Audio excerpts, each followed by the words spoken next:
Confiar no que você não vê nem sempre é fácil. Mas ter fé é isso.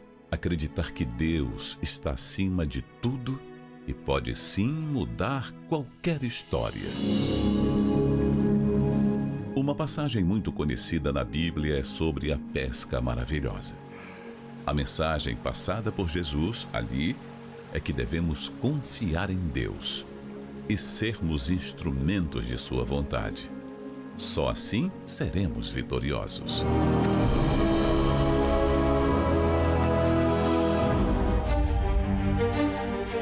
No último domingo, na Catedral Universal, em Florianópolis, aconteceu a concentração de fé e milagres, e este foi o tema da sexta porta no propósito, a bênção das 7 portas de Jerusalém, a porta de Herodes.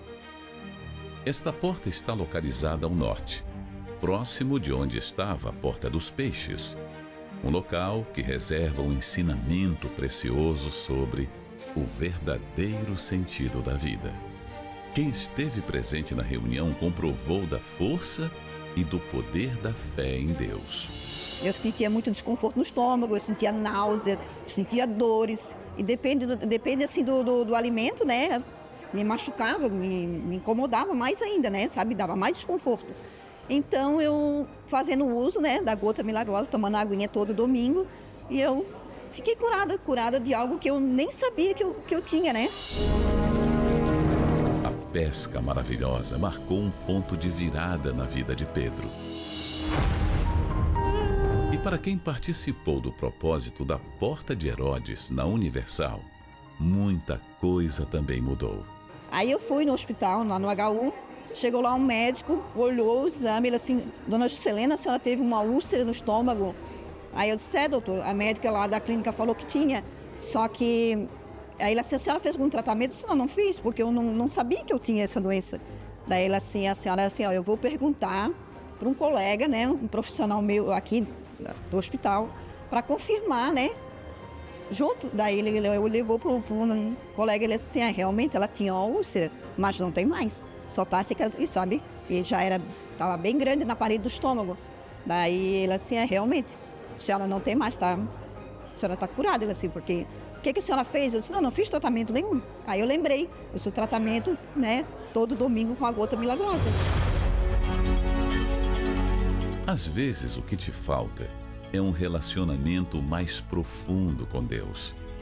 Na pesca milagrosa, Jesus ordenou que os pescadores fossem para o meio do mar, onde não havia multidão, para que entrassem em um relacionamento mais profundo com o Criador.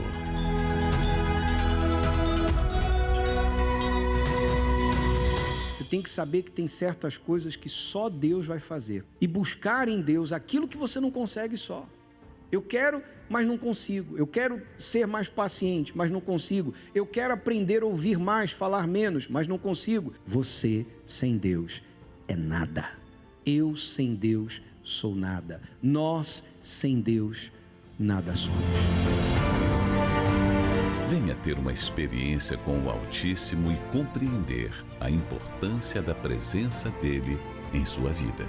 Se você não pode estar neste domingo, não tem problema. Te esperamos no próximo, às 7, 9h30 da manhã e 18 horas. E não esqueça, a entrada, o estacionamento e a creche para os seus filhos são gratuitos. Catedral Universal em Florianópolis. Avenida Mauro Ramos, 1310, Centro. Olá, está no ar o seu programa Problemas e Soluções e você acompanhou aí um pouquinho do muito que aconteceu neste último domingo que vivemos à Porta de Herodes, nesse propósito da bênção das 7 portas de Jerusalém. E nós estamos hoje começando a nossa programação falando disso aqui, Vida Cores. Ora, quando se trata de cor, a cor traz vida, a cor traz alegria, a cor brilha aos nossos olhos, não é verdade? E o oposto disso, uma vida sem cor, imagine. Assim tem vivido muitas pessoas por causa da depressão. E talvez essa seja a sua realidade. Acompanhe agora esse testemunho, esse depoimento, e a gente já volta falando mais a respeito. Hoje tudo bem, né? Hoje tudo bem. E como é que foi a sua história antes de chegar até o Senhor Jesus? Então, bispo, na adolescência surgiram os primeiros sinais da depressão. Tudo começou com um transtorno alimentar. Eu sofri bulimia, anorexia. Em pouco tempo perdi muito peso, a ponto de chegar a interromper ciclo menstrual, a ter várias alterações hormonais. Isso, para uma adolescente, foi muito prejudicial para a saúde. E logo depois começaram os sintomas de depressão mesmo, de pensamento suicida, aquele vazio interior que nada preenchia. E foi onde eu comecei a me automutilar. Eu lembro que a primeira vez que aconteceu, eu fui para tomar banho e com um estilete eu comecei a cortar a mão para sentir alguma dor física que fosse maior, que silenciasse aquela dor que eu estava sentindo por dentro. E aí então eu percebi que na mão cicatrizava rápido e ninguém ia perceber. E aí aquilo se tornou um vício. Então toda vez que eu ia para o banho eu me cortava, porque naqueles momentos, por poucos minutos, eu sentia algo maior do que aquilo que estava dentro. Mas também não foi o suficiente. Comecei a preencher com namoro, com festas. E eu cheguei a tentar o suicídio. Uma noite eu tomei vários remédios, porque na minha mente a única solução seria a morte, para aquela dor que eu sentia, aquele vazio. E não tinha explicação, mas eu me sentia inútil, sentia que as pessoas não gostavam de mim, que os amigos eram só interesse em fazer trabalho de escola, não queriam minha presença, só queriam se beneficiar porque eu estudava muito. E assim foi durante a adolescência inteira. Muita briga com a minha mãe. Eu lembro que a nossa relação não era boa. Ela tentava impor em mim os sonhos dela, e isso me oprimia muito, mas eu também não enxergava a dor que ela também sentia. Então, essa relação acabou intensificando muito aquele vazio que eu sentia. E, por um tempo, isso cessou, porque foi preenchido por um namoro que, na época, não era nada abençoado. Mas, aos 19 anos, eu comecei a namorar o meu atual marido. Ele já frequentava a igreja. E, embora frequentasse, ele não era convertido, mas eu também já tinha vindo à igreja algumas vezes e vi algumas pessoas manifestando. E aí eu voltei a sentir esses sintomas. Voltei a sentir a necessidade de me automutilar, de me machucar. E então eu falei para ele. Ele não sabia de nada, mas eu falei tudo que já tinha feito, tudo que já tinha pensado. E ele me convidou para vir à igreja. E eu cheguei numa reunião de libertação, que na época era na terça-feira. E aí, naquela reunião, eu entendi que não era só emocional, não era só um vazio. Tinha um mal tentando tomar minha alma.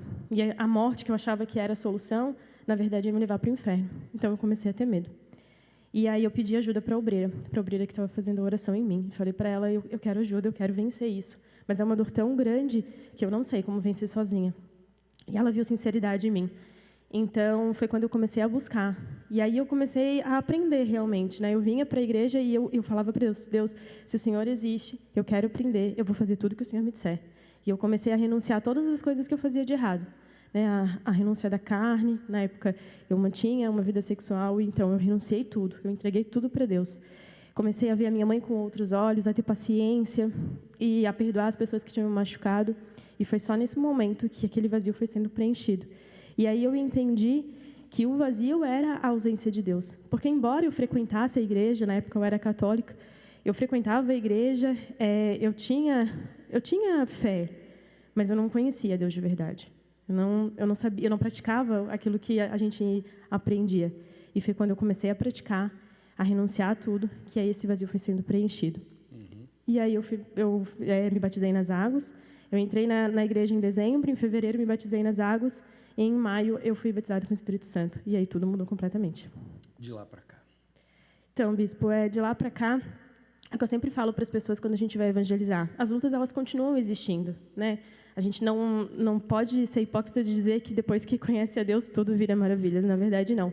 Só que a gente tem uma força interior tão grande que todos os obstáculos a gente sabe onde a gente tem que lutar. Então, eu não me senti mais sozinha. As lutas, elas continuam existindo, mas eu sei onde lutar, eu sei onde entregar. Recentemente, eu passei por uma fase muito difícil, que foi o puerpério. A minha filha tem 10 meses, mas nos primeiros meses, a dor física da amamentação, a privação de sono, as cólicas, foi um mundo novo, né? E muitas mulheres, nesse período, entram em depressão. Mas eu sabia onde eu tinha que procurar. Todo o tempo o Espírito Santo me lembrava, tu não está sozinha, tu vai vencer. E isso me mostrou o quanto é importante a gente ter o Espírito Santo, porque sem ele, como o bispo falou agora, a gente não é nada. E tudo o que acontece ao nosso redor enfraquece, a gente não resiste, a gente cai. Mas quando a gente tem o Espírito Santo, por mais que a gente caia, ele nos levanta. Quantos anos desde que você foi curada de depressão? Eu tinha 19 anos, estou com 31 agora. Livre. Livre. Os principais sintomas que você sofria. Então, você se automutilava, o que mais? Eu me automutilava, eu tentei o suicídio, né? Tomei vários medicamentos. Todas as vezes que eu ia pegar ônibus, eu pensava em me atirar na frente do ônibus. Eu arrancava meus cabelos. Eu lembro que eu só queria ficar sozinha. Não gostava, na época, eu não gostava de sair. Não queria conversar com as pessoas. Era uma pessoa isolada. Você disse que tomava remédios. Chegou a tomar quantos comprimidos por dia? Não, eu não cheguei a tomar remédios para depressão, né? Eu tomei remédios para tentar me matar. Ah, tomou remédio para tentar se suicidar. Isso. Uhum. E foi quantas tentativas de suicídio? De fato, o efetivo foi uma. Uma tentativa. Isso. Mas aí, o pensamento de morte era constante? Era constante. E eu lembro que quando eu vi para a igreja, aos 19 anos, na época eu já estava dirigindo. E o meu start mesmo foi quando eu estava voltando para casa do trabalho, da faculdade, aliás, e eu me via tirando o carro de cima de um viaduto. E, assim, foi por muito pouco que isso não aconteceu. Foi quando eu percebi que faltava pouco para, de fato, eu me matar. Então, você começou a namorar com ele, o nome do seu esposo? Charles. O Charles vinha na igreja, mas não era convertido, se converteu? Sim. Aí, quando ele começou a ver em mim a mudança, o obreiro começou a me atender, e era um casal de obreiros, né? E aí, o marido dessa obreira, ela também sentou com o meu esposo e começou a conversar com ele. E aí, ele percebeu, meu Deus, eu também estou todo errado. E aí... Aí, quando a gente sentou e conversou, e aí a gente falou assim, não, né, então vamos mudar completamente. E ele foi vendo a mudança em mim, e foi vendo que os anos de igreja dele não batia, porque, nossa, eu estou anos na igreja e nada muda para mim.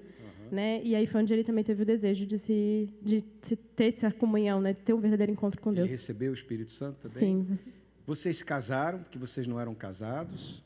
Se casaram Sim, no bispo. altar? A gente se casou no altar. Hoje nós temos uma filha, ele está aqui me acompanhando. Nossa menina ficou com a minha mãe. Mas é um casamento muito abençoado. A gente Estão casados há quanto tempo? Há 7 anos. 7 anos. Isso.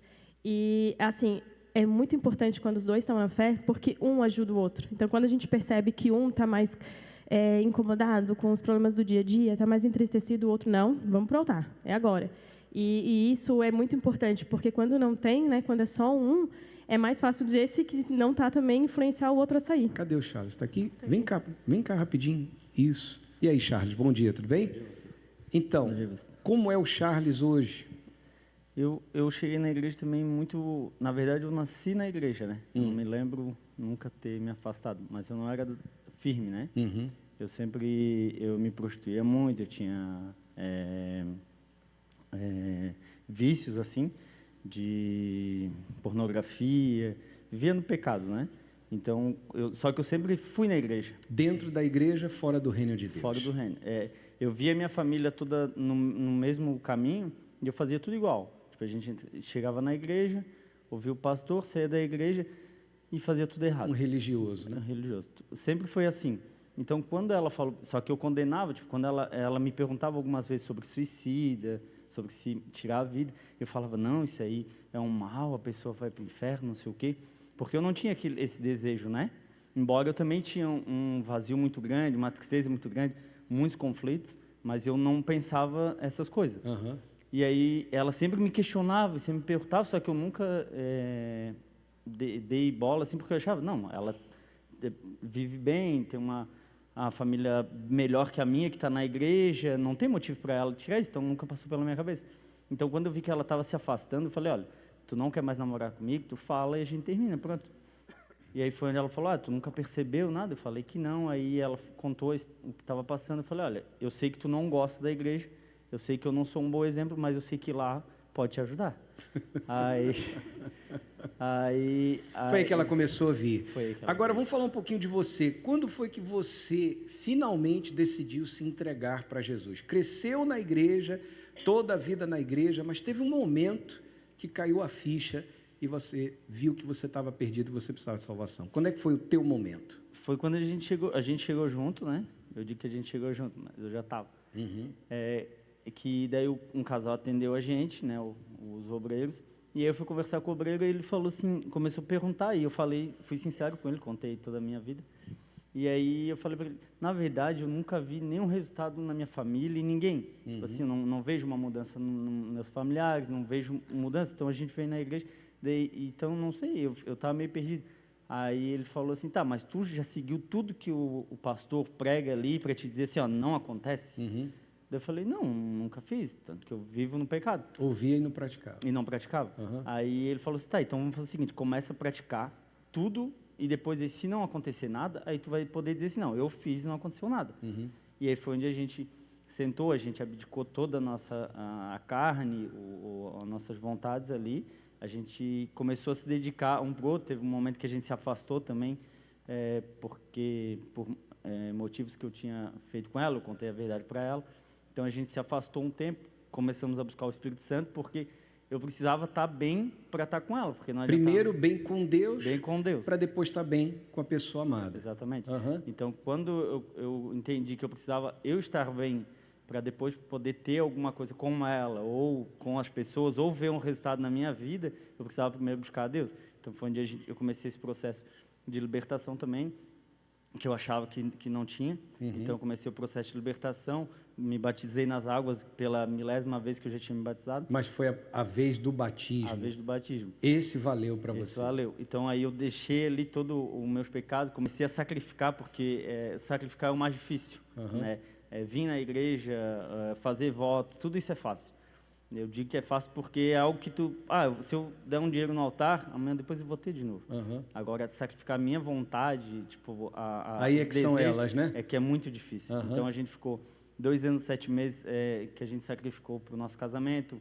Depois que a gente voltou, né? Eu sacrifiquei falar as verdades para ela. Eu sacrifiquei perdoar as pessoas que eu tinha mágoa. Quer dizer, você deixou a mentira, deixou a pornografia, perdoou quem você tinha mágoa, passou a ser fiel a ela, porque mesmo no relacionamento você foi infiel. E aí, qual foi a recompensa disso para você? A paz, né? Tipo, a gente já passou e passa, como ela disse, muita dificuldade. Foi então, aí que você recebeu o Espírito Santo? Foi aí que eu recebi o Espírito Santo. Então, depois que eu recebi o Espírito Santo, é que eu vi que, tipo assim, todo problema que eu tinha não era nada, porque Deus resolve tudo. Ele traz uma paz, uma alegria, que às vezes a gente passa, ele fica ruim, fica mal, mas Deus sustenta, Deus sempre coloca, como ela disse, um ajuda o outro. Então, quando Deus traz a paz ali, tu não necessita mais do mundo, das coisas do mundo para te alimentar. Quando se encontra Jesus, a busca se encerra. Agora me diz uma coisa, casaram no altar, do casamento para cá, como é que tá vocês dois? A gente vive, todo mundo diz assim, uma hora isso aí acaba, porque é namoro. Os invejosos, né? Quanto tempo vocês estão casados? 7 anos. Não, daqui a pouco se estranha. E a gente fala, não, tá amarrado isso aí, porque a gente sempre... Fala aí. Logo que a gente casou, a gente sempre foi muito parceiro de dar muito carinho pro outro, né, na frente das pessoas. Enfim, a gente nunca escondeu o nosso sentimento. E as pessoas sempre diziam assim, isso é só fase inicial de casamento. Dos nossos próprios familiares falavam isso, né? E aí, hoje, quando as pessoas perguntam quanto tempo a gente tem de casado, a gente fala 7, até não acreditam, porque a gente é muito parceiro um do outro, assim. Então, o que a gente fala na frente do outro, a gente fala para os outros, de elogio, de admiração, de respeito que a gente tem, e isso é muito difícil de ver hoje em dia, né? A fidelidade, a admiração. E aí as pessoas até brincam, nossa, parece que estão na fase de namoro ainda. Você vê, tudo isso a partir do momento que ambos decidiram entregar a vida para Jesus, né? Deus abençoe vocês muito mais, tá?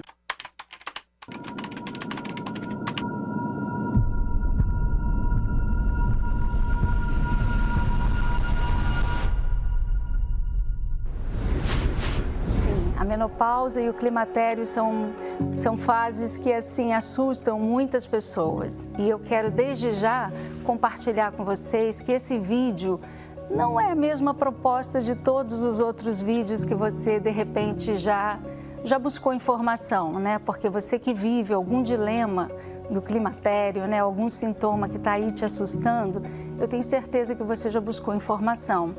Mas esse vídeo vai ser diferente, porque aqui a gente vai estar falando da menopausa e do climatério com uma ótica espiritual, falando sobre a fé. Menos pausa, mais fé vai desvendar as dúvidas da menopausa de um jeito que você nunca viu. Só no Univer Vídeo. Conteúdo que faz bem. A Gisele e o Charles hoje vivem bem. Ela foi curada da depressão e hoje a vida dela tem cor. E você? Sofre com depressão? Perdeu algo ou alguém e entrou num estado depressivo?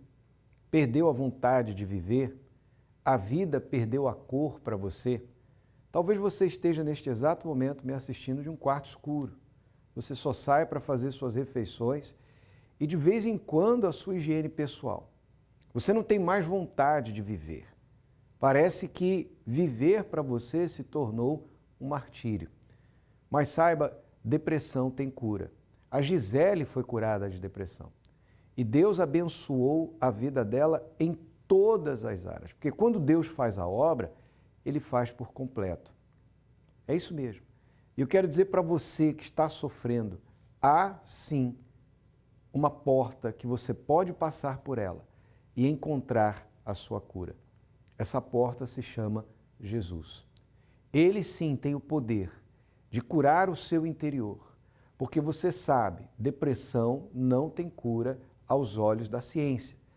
Não há como você chegar a um profissional de saúde e dizer para ele, me dá um remédio para curar minha alma. Não existe. Simplesmente esse medicamento não existe. Só Jesus cura a alma. Só o Senhor Jesus cura o interior. Olha só o que diz esse texto sagrado que nós separamos para você hoje. Até quando consultarei com a minha alma, tendo tristeza no meu coração cada dia? É isso que tem acontecido com você? Tristeza no seu coração cada dia. Todos os dias o seu coração está triste. Aí diz, até quando se exaltará sobre mim o meu inimigo? A depressão não é sua amiga, a depressão é seu inimigo. E você precisa buscar em quem tem poder para curar você. E esse alguém é o Senhor Jesus. Neste domingo, em todas as igrejas universal do Reino de Deus, estaremos vivendo o evento Vida Cores. Pastor Rodrigo estará na Universal de Costeira. Bispo, essa pessoa que se encontra nessa situação, você que toma antidepressivo, você que já até procurou em tratamento, mas você não teve a sua cura, porque o seu problema é espiritual. Por isso que ali, no bairro de Costeira, na Avenida Governador Jorge Lacerda, estaremos ali ajudando a todos. 7 horas da manhã, 9h30 da manhã e assim como também às 18 horas no número 2865. E nós estaremos aqui na Catedral da Fé, na Avenida Mauro Ramos, 1310, no centro, com entrada, estacionamento e creche gratuitos para todos. Às 7 da manhã, o primeiro horário, 9h30 na concentração de Fé e Milagres e ao cair da tarde, às 18 horas. Você que conhece alguém que sofre com depressão, convide essa pessoa. Traga com você, se possível for, porque muitos depressivos não saem nem na porta de casa, nem na calçada, que dirá se arrumar e ir a um evento. Então, talvez essa pessoa precise que alguém a traga. Faça um bem a quem está sofrendo com depressão nesse domingo, dia 23. E junte-se a essa multidão, esteja presente em uma igreja universal. Se você mora em qualquer cidade do estado, é só você acessar universal.org/localizar e você vai encontrar o endereço mais perto da sua casa. E para você que está em São Paulo, você pode participar no Templo de Salomão, Avenida Celso Garcia, 605 Brás. Nós vamos agora ao intervalo que fala da próxima porta que nós estamos vivendo, a Porta dos Leões, e já voltamos para orar por você. Ao leste da cidade velha de Jerusalém, a 7ª porta, a Porta dos Leões, é chamada assim pelos animais representados em sua decoração. Mas seu outro nome revela algo muito importante. Esta porta é testemunha silenciosa de um acontecimento que marcou a história da fé. Esta é a Porta dos Leões, uma das 7 portas aqui em Jerusalém. Você vai saber o que foi neste domingo em uma igreja universal do Reino de Deus. E você vai receber forças, especialmente você que está sofrendo perseguições no seu trabalho, na sua família. Você faz tudo certo e você não entende por que as coisas dão errado, por que as pessoas te tratam tão mal. Neste domingo, não perca mais uma oração das 7 portas de Jerusalém.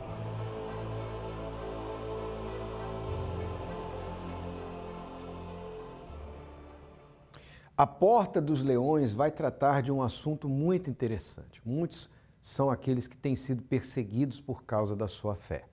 Você tem sido perseguido por causa da sua fé no Senhor Jesus, no seu trabalho, na sua família? De repente, aquelas pessoas que se diziam amigas se tornaram inimigas e hoje fazem de tudo para que você abandone a fé no Senhor Jesus?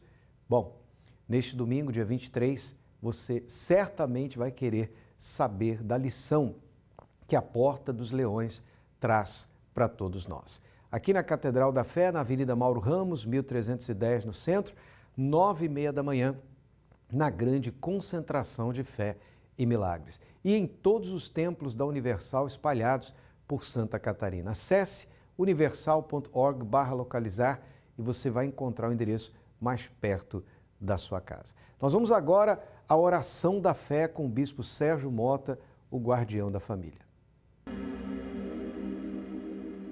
Quando oramos, rompemos barreiras, anulamos o medo e vencemos qualquer obstáculo. Por isso, juntos vamos falar com Deus. Pai nosso que estás no céu, santificado seja o teu nome. Venha a nós o teu reino, ó Deus, e seja feita a tua vontade, assim na terra como nos céus. O pão nosso de cada dia dá-nos hoje. Perdoa as nossas dívidas, assim como nós perdoamos aos nossos devedores. E não nos deixe cair em tentação, mas livra-nos de todo mal. Pois teu é o reino, o poder, a honra e a glória para sempre. Meu Deus, que o Senhor venha olhar para todos aqueles que nos acompanham, meu Pai, que estão, meu Deus, passando por momentos difíceis, depressão, angústia, tristeza, é desemprego, é separação. Ah, meu Deus, venha, meu Deus, ao encontro da necessidade. Seja o refrigério, seja, meu Deus, a solução para essa pessoa aflita, desesperada, que precisa, meu Senhor, do toque das tuas mãos poderosa. Como ministro da tua palavra, eu entrego a todos nas tuas mãos, em nome de Jesus. Você que crê, diga graças a Deus. Que Deus te abençoe, que Deus te guarde. Estamos juntos sempre, guardião da Sagrada Família, orando pela sua vida, pela sua casa, pela sua família. Graças a Deus, Bispo Sérgio Mota, guardião da família, sempre conosco aqui, orando por você e toda a sua casa. E não se esqueça, no dia 18 de abril, guarde essa data com você, 18 de abril, nós teremos o grande evento da Família ao Pé da Cruz. Em todas as igrejas universal do Reino de Deus, no estado de Santa Catarina, nós vamos nos reunir às 10 horas da manhã, em ligação direta, na fé, com o Bispo Renato Cardoso, que estará no estádio do Pacaembu, em São Paulo, com todos os bispos e pastores da Igreja Universal do Reino de Deus no mundo inteiro. Será o maior clamor da família e pela família no mundo. Você e a sua família, programe-se, prepare-se para estar aqui conosco, se você está em Florianópolis. Esse lugar que você vê, o santuário, está sendo consagrado, está sendo preparado para que você, quando entrar aqui com a sua família no dia 18, tenha uma experiência gloriosa com Deus. E vamos colocar toda a dor, todo o sofrimento, todos os problemas de família ao pé da cruz, diante daquele que tem poder para te ajudar, para te curar e para te transformar.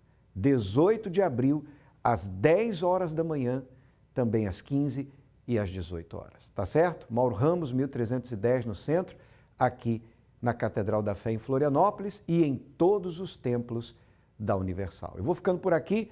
Que Deus abençoe a todos em nome do Senhor Jesus. Voltamos amanhã neste mesmo horário. Até lá.